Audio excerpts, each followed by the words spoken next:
প্রিয় BA fourth সেমিস্টারের ছাত্রছাত্রীরা, আজকে আমি যে বিষয় নিয়ে আলোচনা করব সেটি হচ্ছে তোমাদের যে ফিলোসফি সাবজেক্ট রয়েছে, ফিলোসফি জেনারেল CC4 বা GE4, ফিলোসফি অফ মাইন্ড। এই সাবজেক্ট থেকে আমি তোমাদের আজকে একদম লাস্ট মিনিটের সাজেশান বলে দেবো। যে প্রশ্নগুলো বলবো সেগুলো ভালো করে পড়ো। হ্যাঁ, কোশ্চেন তোমাদের আহামরি বেশি আমি দিই না। প্রত্যেকবারই তোমরা জানো যে তোমাদের যে কটা সাবজেক্টে আমি সাজেশান দিই সেগুলো অনেকটাই কম কোশ্চেন দিই, কারণ সাজেশান মানেই তোমাদের কম কোশ্চেন হবে। ঠিক আছে, পুরো যদি বই থরলি থেকে যদি সব প্রশ্নই দিয়ে দিই তাহলে সেটা সাজেশান বলে না। তবু আমি তোমাদের একটা জিনিস বলবো, যারা ভালো রেজাল্ট করতে চাইছো তারা অবশ্যই একটু বেশি পরিমাণে প্রশ্ন পড়া ভালো। তারা সাজেস্টিভ না পড়াই যুক্তিযুক্ত। আউটস্ট্যান্ডিং রেজাল্ট করতে গেলে, মানে আমি আউটস্ট্যান্ডিং মানে 90% ওপরে নাম্বারের কথা বলছি। যারা 65%, 60% নাম্বার পেতে চাও তারা মোটামুটি একটু সাজেশান করতে পারো। কারণ সাজেশান করলে তোমাদের কি হয়, একটি 10 নম্বরের বা একটি 15 নম্বরের প্রশ্ন বা দুটি 5 নম্বরের প্রশ্ন তোমাদের কিন্তু একটু ঘুরিয়ে দেয় বা আননোন দেয়। তখন সেক্ষেত্রে কী হয়, তোমরা যদি সাজেস্টিভ পড়ো সেই প্রশ্নগুলো তোমরা অ্যাটেন্ড করতে পারো না। বাকিগুলো তোমরা মোটামুটি প্রশ্নগুলো কমন পাও, সেগুলো লেখো। তার মানে 10-15 নম্বর তোমাদের কিন্তু এদিক ওদিক আহ, করে দেওয়া হয়ে থাকে। যারা ভালো পড়াশোনা করছে প্রথম থেকে তাদের জন্য, যেন তারাই পারে সেই কোশ্চেনটা। তো এইভাবে কোশ্চেন সেট আপ হয়ে আসে। এবং কোনো কোনো ক্ষেত্রে কি হয় যে একদমই সোজা কোশ্চেন হয়ে যায়, পুরোটাই ইয়ার ভিত্তিক প্রশ্ন হয়ে যায় কিছু কিছু সাবজেক্টের ক্ষেত্রে।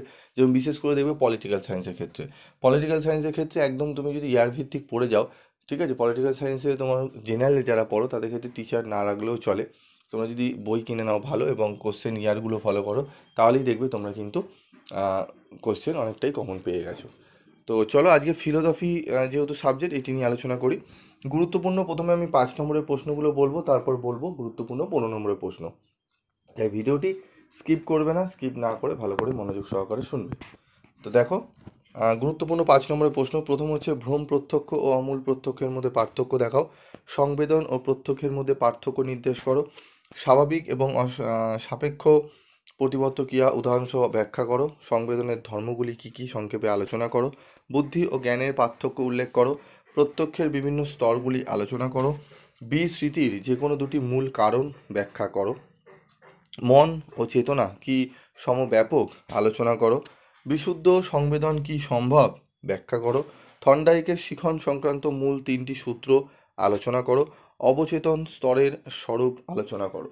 এই প্রশ্নগুলো খুব ভালো করে তোমরা পড়তে হবে। এই 11টি প্রশ্নই তোমাদের কিন্তু 5 নম্বরের জন্য পড়তে হবে, যদি তোমরা মিনিমাম 4টি প্রশ্ন কমন পেতে চাও। এই 11টি প্রশ্ন অবশ্যই ভালো করে তোমাদের কিন্তু একটু পড়ে যেতে হবে, ঠিক আছে। এবং তোমরা যদি মনে করো যে স্যার আমরা এই প্রশ্নের উত্তর খুঁজে পাচ্ছি না, বই সেরকম নেই বা বই কিনেছি সেখানে সেরকম নেই, তাহলে তোমরা অবশ্যই স্টাডি মেটেরিয়াল সংগ্রহ করে নিতে পারো। স্টাডি মেটেরিয়াল অত্যন্ত কম রিমুনারেশনের মধ্যে তোমরা পেয়ে যাবে। সেখানে কী কী থাকবে সেটি একটু বলে দিই।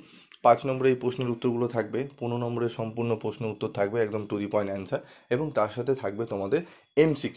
যে কটা MCQ দিয়েছি তার মধ্যে থেকে তোমাদের 15টি MCQ তোমাদের কিন্তু আসে, ঠিক আছে। তার মধ্যে তোমরা মিনিমাম 10টি তো কমন পেয়ে যাবে, এবং দিয়েছি অত্যন্ত কম, ঠিক আছে। 20 থেকে 25টি রয়েছে, সেই 20 থেকে 25টি প্রশ্ন পড়ে গেলেই তোমাদের কিন্তু আশা করি 10টি কমন তোমরা পেয়ে যাবে। তো চলো এবার আমরা দেখে নিই 15 নম্বরের প্রশ্ন। তো 15 নম্বরগুলো দেখে নিই চলো। প্রথম হচ্ছে গুরুত্বপূর্ণ 15 নম্বরের প্রশ্ন। এক, স্মৃতি কাকে বলে? স্মৃতির উপাদানগুলি আলোচনা করো। স্মৃতি প্রসঙ্গে অনুষঙ্গের নিয়মগুলি সংক্ষেপে আলোচনা করো।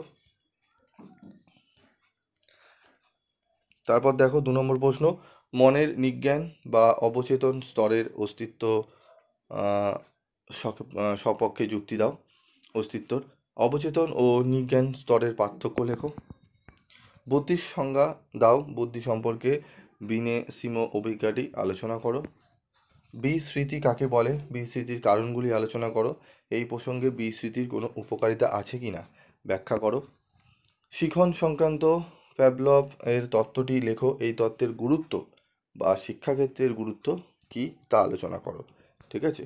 এই 5টি প্রশ্ন, আমি মাত্র 5টি প্রশ্ন 15 নম্বরে দিয়েছি। 5টি প্রশ্ন ভালো করে করে যাও। আশা করি তোমরা 2টি 15 নম্বরের প্রশ্ন এখান থেকে কমন পেয়ে যাবে।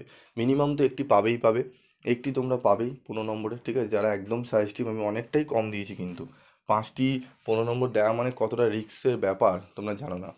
ঠিক আছে? তো 5টি প্রশ্ন বুঝতেই পারছো আমি দিয়েছি, এবার হয়তো তোমরা অন্যান্য চ্যানেলে পেয়ে যাবে এই 5টি প্রশ্ন স্টার মার্ক করে এদিক ওদিক করে দিয়ে দেওয়া হবে।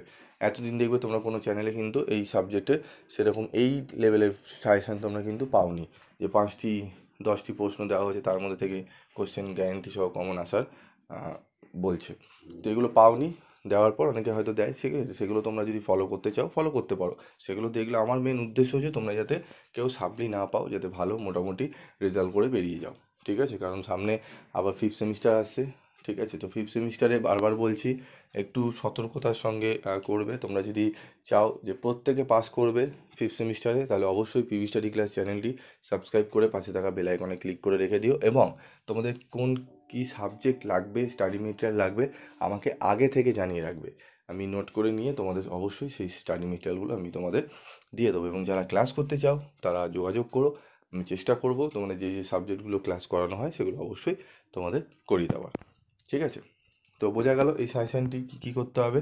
এই প্রশ্নগুলো ভালো করে যাও, এবং তোমাদের যদি স্টাডি মেটেরিয়াল সংগ্রহ করতে হয়, ঠিক আছে, হেজিটেট করবে না। যদি আর্থিক সমস্যা থাকে অবশ্যই জানাবে, আমি চেষ্টা করব যতটা সম্ভব পারার, আমি চেষ্টা করব অবশ্যই তোমাদেরকে করে দেওয়ার। আজকের মতো এটুকুই, দেখা হচ্ছে পরবর্তী ভিডিওতে। সকলে ভালো থাকবে, সুস্থ থাকবে।